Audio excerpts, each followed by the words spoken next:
Hello everyone, কেমন আছো সবাই? তো welcome back to my channel. আজকে না আমরা সব বন্ধু বান্ধবীরা মিলে প্ল্যান করেছি ঘুরতে যাব, কাছেই কোথাও একটা, খুব একটা দূরে যাব না।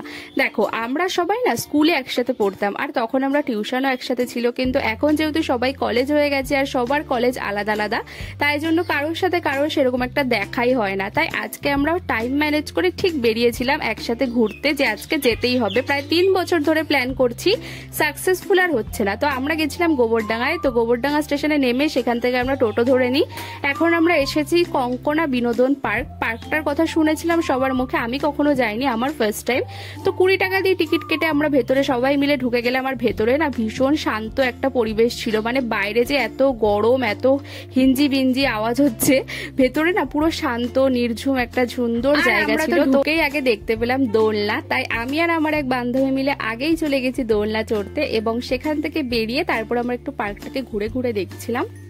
পার্কটার চারিদিকে এত সুন্দর করে ফুল গাছ দিয়ে সাজানো, তার সাথে সাথে সুন্দর সুন্দর বড় বড় ঝিল। এত গরম, এত রোদের মধ্যেও আমরা পুরো পার্কটাকে ঘুরেছি, মানে বেরিয়েছি যখন ঘুরতেই হবে, মোটেই আমরা সবাই এক জায়গায় হতে পারি না। তাই আজকে আর কোনো গরমের তোয়াক্কা করিনি। আর এই ব্রিজটা আমার ভীষণই ভালো লেগেছিল, এখানে আমি অনেক ফটোও তুলেছি, বেশ সুন্দর লাগছিল জায়গাটা, আর সুন্দর একটা হাওয়া দিচ্ছিল ঠান্ডা ঠান্ডা। তারপর আমরা সেখান থেকে ঘুরে ফিরে এতটাই টায়ার্ড হয়ে গেছিলাম, বসেছিলাম একটু আইসক্রিম খেতে। আর এই জায়গাটা না ভীষণ ঠান্ডা ছিল, তাই আর উঠতেই ইচ্ছে করছে না এখান থেকে।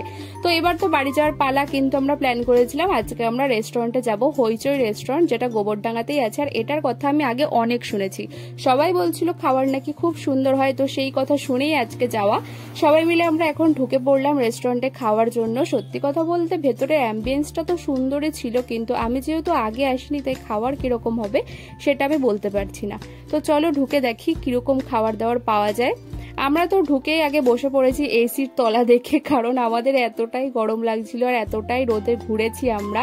তো আমরা অর্ডার করেছিলাম বিরিয়ানি। আমার এক বান্ধবী আগেই গেছিল এখানে, তো ওর কথা শুনেই বিরিয়ানি অর্ডার করা, কিন্তু নেওয়ার পরে ও নিজেও আফসোস করছিল যে কেন এটা নিয়ে নিল। সত্যি কথা বলতে সেদিনের বিরিয়ানিটা অতি জঘন্য ছিল, মানে আমার সাথে এরকম কেন হয়। বিরিয়ানিটা তো আমার একদমই ভালো লাগেনি, কিন্তু কিছু করার নেই, নিয়ে ফেলেছি যখন খেয়ে নি। আর সত্যি কথা বলতে সবার সাথে যখন গেছি না, সেটাই আমার বেশি ভালো লাগছিল, মানে এতদিন পরে যে সবার সাথে আবার বেরিয়েছি, সবার সাথে আবার দেখা হচ্ছে, সেই জিনিসটা আমি বেশি এনজয় করেছি। বিরিয়ানিটা না হয় একটু খারাপই হলো। তারপর আমরা সবাই মিলে খাওয়া দাওয়া করে বাড়ির দিকে চলে এসেছিলাম। তো আজকের ভিডিওটা ছিল এইটুকু, তোমাদের সাথে দেখা হচ্ছে আবার পরে কোনো ভিডিওতে। তো চলো, টাটা।